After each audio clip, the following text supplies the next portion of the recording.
High friends welcome to Rupa S academy friends మనం గత 1.5 year నుంచి కూడా ఎంతో ఆత్రుతగా ఆశగా వెయ్యి కళ్ళతో ఎదురు చూస్తున్న ఆ జాబ్ క్యాలెండర్ ఈ రోజు రిలీజ్ అయ్యింది. కానీ ఆ జాబ్ క్యాలెండర్ చూసిన తర్వాత మనకి షాక్ అయితే తగిలింది.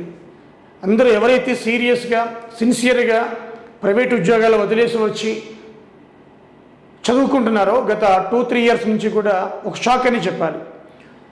అయితే మార్నింగ్ నుంచి కూడా మాకు మెసేజ్లు కాల్స్ రావడం జరిగింది.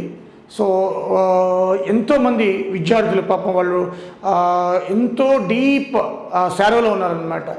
ఏంటి సార్ ఇలా అయిపోయింది, మా జీవితం ఇలా అయిపోయిందని. ఎస్ కరెక్టే.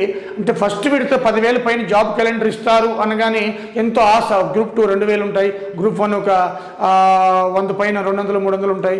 అదేవిధంగా మనకి ఏఈఏడబ్ల్యూ ఒక 700-800 ఉంటాయి. ఆల్రెడీ పాత చంద్రబాబు నాయుడు ఉన్నప్పుడు నోటిఫై చేసినవి ఉన్నాయి. ఇలా ఎన్నో ఆశలు. సో ఇప్పుడైతే ఈ జాబ్ క్యాలెండర్ చూడగానే bifurcation of post I was shocked also. So తర్వాత క్యాంప్ ఆఫీస్లో రిలీజ్ చేసినప్పుడు వాళ్ళు ఒక నోట్ అయితే ఇవ్వడం జరిగింది. వాళ్ళు గవర్నమెంట్ ఇచ్చిన నోట్నే మీతో షేర్ చేస్తున్నాను ఇక్కడ.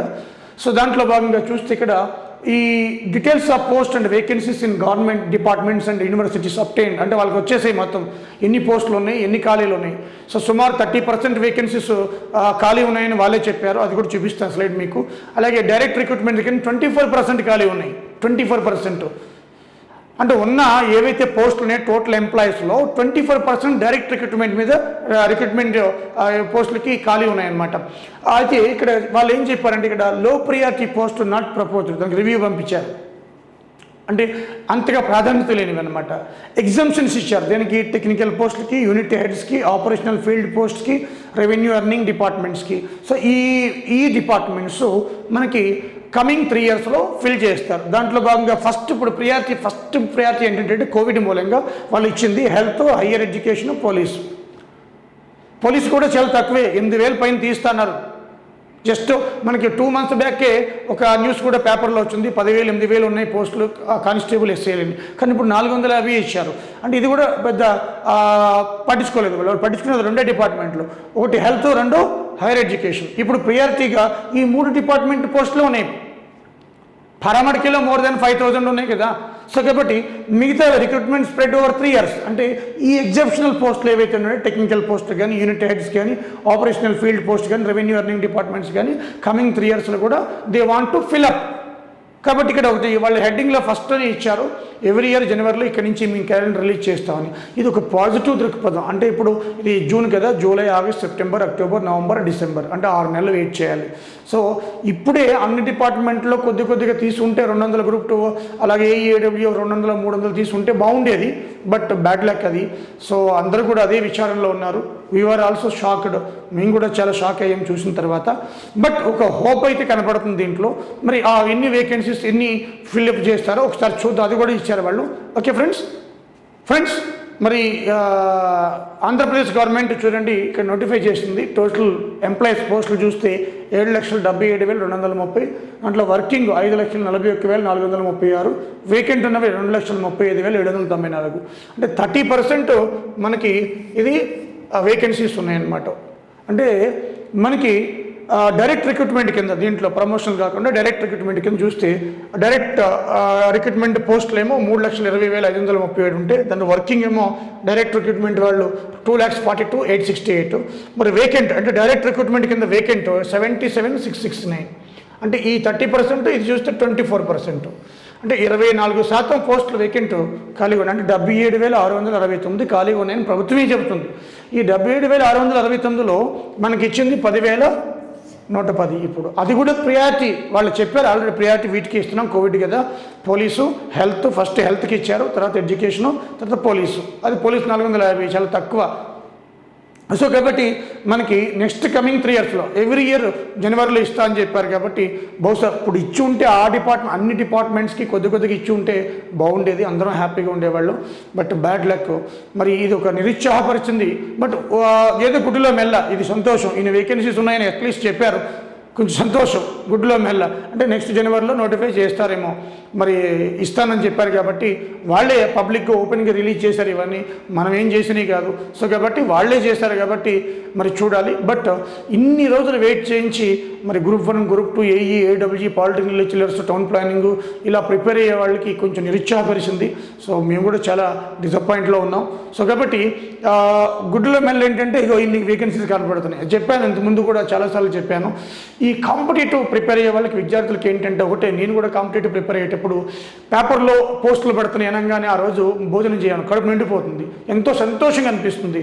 సో అలాగే క్యాలెండర్లు చూపించి క్యాలెండర్లో పోస్టులు ఉన్నాయి, వాళ్ళు ఎప్పుడు ఫిలప్ చేసినా 1 year 2 years అన్నా కూడా బాగుండేది. కానీ ఈ 10,000లో పోస్టులు లేవు అంటే ఎంత బాధగా ఉంటుందో, ఎంత పెయిన్గా ఉంటుందో, ఎంత ప్యానిక్గా ఉంటుందో, ఎంత డీప్ సేరాగా ఉంటుందో కూడా నేను కూడా మీ విద్యార్థి నుంచి వచ్చాను కాబట్టి నాకు కూడా చాలా అనుభవం. కాబట్టి I can understand your panic. But ఆ బాధపడుతూనే మన ఇమ్యూన్ సిస్టమ్ కోల్పోయి మన ఆరోగ్యాన్ని దెబ్బతీసే విధంగా మనం చేసుకోవద్దు. ఎందుకంటే హోప్ అయితే ఉంది, 6 నెలలు లేట్ అవుతుంది. కాకపోతే అదేవిధంగా ఈ 6 నెలల్లో సెంట్రల్ ఎగ్జామ్స్ వస్తూ ఉంటాయి, అటు స్టాఫ్ సెలక్షన్ ఉంది, అది కూడా లేట్ అయ్యే ప్రాసెసే. కానీ ఏం చేస్తాం, రాయాలిగా, తప్పదు కదా లైవ్లీహుడ్ కోసం. అదేవిధంగా నేషనల్ టెస్టింగ్ ఏజెన్సీ అని ఇంకోటి కూడా సెప్టెంబర్లో రాబోతుంది. సివిల్స్ తర్వాత అదే మనకి వాళ్ళు కొత్తగా ఏర్పాటు చేశారమ్మా సెంట్రల్ గవర్నమెంట్, అది కూడా మనకి తీస్తారట. ఈ పాండమిక్ సిచ్యువేషన్లో ప్రపంచవ్యాప్తంగా 20 కోట్ల ఉద్యోగాలు పోయి, మన ఇండియాలోని సుమారు చూస్తే 2 కోట్ల పైన ఉద్యోగాలు పోయినాయి. ఈ సిచ్యువేషన్లో బహుశా వాళ్ళ క్యాలెండర్లో కూడా అన్ని డిపార్ట్మెంట్లు నోటిఫై చేస్తుంటే ప్రయారిటీ సెక్టారే కాకుండా బాగుండేది. బహుశా వాళ్ళ ఉద్దేశం ఏంటంటే ఫస్ట్ ఈ 6 నెలల్లో కోవిడ్ని కంట్రోల్లో తీసుకొచ్చి తర్వాత అన్ని డిపార్ట్మెంట్లు రిక్రూట్ చేద్దామనే ఉద్దేశం ఉండొచ్చు.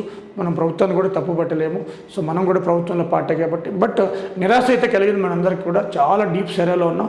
సో అది మనకి ప్రభుత్వ ఆలోచన ఒకలా ఉంది, మన ఆలోచన ఒకలా ఉంటుందన్నమాట.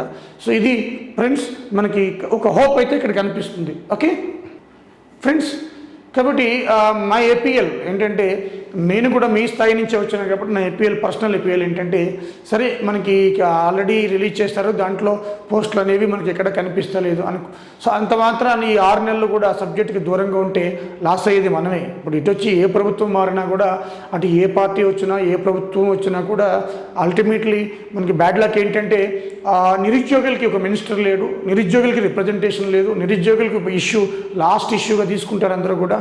సో అదేవిధంగా మరి బ్యాడ్ లక్ ఏంటంటే మనకి ఈ పరిణామాల్లో చూస్తే మనకి అంటే అన్ఎంప్లాయీస్ అనేది రేట్ పెరుగుతూ ఉంది అటు ఇండియాలో ఇటు స్టేట్స్లో కూడా. బట్ అన్ఎంప్లాయీస్ రిప్రజెంటేషన్ అనేది మనకి సరిగా లేకపోవడం అనేది దురదృష్టకరం. సో మన తరపున పోరాడే వాళ్ళు ఎవరు ఉన్నారనేది మనకి ఎప్పుడు ఏ ఇష్యూ అని ఎమ్మెల్యే కానీ ఎంపీ కానీ ఎవరైనా అపోజిషన్ పార్టీ వాళ్ళు కానీ ఎవరైనా కూడా ఈ అన్ఎంప్లాయ్మెంట్ ఇష్యూని రైజ్ చేయడం అనేది గత 50 సంవత్సరాల్లో మనం చూస్తే చాలా తక్కువనే చెప్పాలి. సో కాబట్టి అది ఒక బ్యాడ్ లక్. అన్ఎంప్లాయీస్ అంటే అందరికీ లోకువని. సో అది లాస్ట్ ప్రయారిటీగా ఏదంటే రిక్రూట్మెంట్ కంటిన్యూస్ ప్రాసెస్. ఏకంగా ఇంతలా చేయని అవసరం లేదు. జాబ్ క్యాలెండర్ కోసం ఇలా వెయిట్ చేసి ఈ కాయ కాల్చేటట్టు కళ్ళంతా కూడా అలసిపోయేటట్టు 2 సంవత్సరాల నుంచి లాస్ట్ చూస్తే ఏమీ లేదు, ఇలా చేయవసరం లేదు. ప్రతి 3 నెలలకి కూడా అన్ని డిపార్ట్మెంట్స్ కూడా ఎవరైతే రిటైర్ అవుతున్నారో అవన్నీ ఎన్ని వస్తే అన్ని నోటిఫికేషన్లో రిలీజ్ చేసేస్తూ ఉంటే సరిపోతుంది. సో అది కంటిన్యూస్ ప్రాసెస్గా ఉండాలి. ఆ కంటిన్యూస్ ప్రాసెస్ని చైన్ని కట్ చేసి ఒక 4 సంవత్సరాలకు ఒకసారి 3 సంవత్సరాలకు ఒకసారి పోస్టులు ఇచ్చి దానికోసం పిల్లలు ఎంతో ఎదురు చూడడము, ఈ డీప్ పెయిన్ ఇదంతా కూడా ప్రభుత్వాలు మరి నాకు అర్థమే కాదు. సో ఇప్పుడు పోస్టులు అప్పుడు రిటైర్మెంట్ అయిపోయినప్పుడు ఇచ్చేస్తూ ఉంటే అప్పుడు ప్రభుత్వాలకు కూడా బాగుంటుంది, మనకు కూడా హ్యాపీగా రాసుకునేవాడు రాసుకుంటాడు, ఎవరైతే ఇంట్రెస్ట్ ఉందో ప్రభుత్వ ఉద్యోగాలు రాసుకుంటారనమాట. ఇది కంటిన్యూస్ ప్రాసెస్. ఆ విధంగా ఉండాలని నా అభిప్రాయం అనమాట. నేను చదువుకున్నప్పటి నుంచి కూడా ఇదే అభిప్రాయం ఉండేది. సో కాబట్టి ఎవ్రీ 3 months క్వార్టర్ మరి ప్రతి 3 నెలలకు ఒకసారి 4 సార్లు రివ్యూ చేస్తున్నారు. ఆర్బీఐ రివ్యూ చేస్తుంది, బ్యాంక్స్ రివ్యూ చేసుకుంటారు, ఫైనాన్స్ డిపార్ట్మెంట్లు రివ్యూ చేసుకుంటారు. మరి ఉద్యోగులు రిటైర్ అయినప్పుడు ఎందుకు రివ్యూ చేస్తే నోటిఫికేషన్లు ఇవ్వరు నాకు ఇప్పటికీ అర్థం కాదనమాట. సో అలా చేస్తుంటే మనకి అందరూ హ్యాపీగా ఉండేవాళ్ళం. ఒక్కరికి ఉద్యోగం వస్తే ఆ ఫ్యామిలీలో 4-5 మంది ఎంతో హ్యాపీగా బతుకుతారు, వాళ్ళ ఫైనాన్షియల్ స్టేటస్ వృద్ధి చెందుతుంది, అద్భుతంగా ఉంటుంది. సో పేదరికం రూపుమాపడంలో కూడా ఈ ఉద్యోగం అనేది కీలక బాధ్యత వహిస్తుంది. అంటే ఒక్కరికి ఉద్యోగం వస్తే ఆ చుట్టూ ఉన్న వాళ్ళకి 20 మందికి లబ్ధి చేకూరుతుంది అనమాట. మరి ప్రభుత్వాలు ఎప్పుడైనా కూడా ఈ ఒక సానుకూల దృక్పథంతో ఆలోచించి రిక్రూట్మెంట్ ప్రాసెస్ని కంటిన్యూస్గా చేస్తే, ఇలా క్యాలెండర్లా ముందే ఇచ్చేస్తే గొడవే లేదు. సో ముందే ఇచ్చినప్పుడు కూడా అన్ని డిపార్ట్మెంట్స్ కూడా మనకి అందరికీ అన్ని డిపార్ట్మెంట్స్లోని వేకెన్సీస్ ఫిల్ చేస్తే బాగుంటుంది అనేది నా అభిప్రాయం ఫ్రెండ్స్. కాబట్టి నెర్వస్ కావద్దు, సెంట్రల్ ఎగ్జామ్స్ ఉన్నాయి, 6 నెలల్లో రాసుకోవచ్చు. అదేవిధంగా సబ్జెక్టు మీరు ఉద్యోగం చేసుకుంటేనే ప్రైవేట్ జాబు మీకు నోటిఫికేషన్ పడిన తర్వాత, ఆ పోస్టులు ఉన్న తర్వాత మీరు మీ యొక్క ప్రిపరేషన్ ఫుల్ ఫ్లెడ్జ్డ్గా సాగించవచ్చు అనేది నా అభిప్రాయం ఫ్రెండ్స్. అంతేగాని డీప్ సేరవలోకి వెళ్ళిపోయి ఆరోగ్యాన్ని పాడు చేసుకుని సో మళ్ళీ ఎప్పుడు వస్తాయనేది లేకుండా ఒక హోప్ అయితే ఇక్కడ కనిపిస్తుంది friends. So thank you very much friends.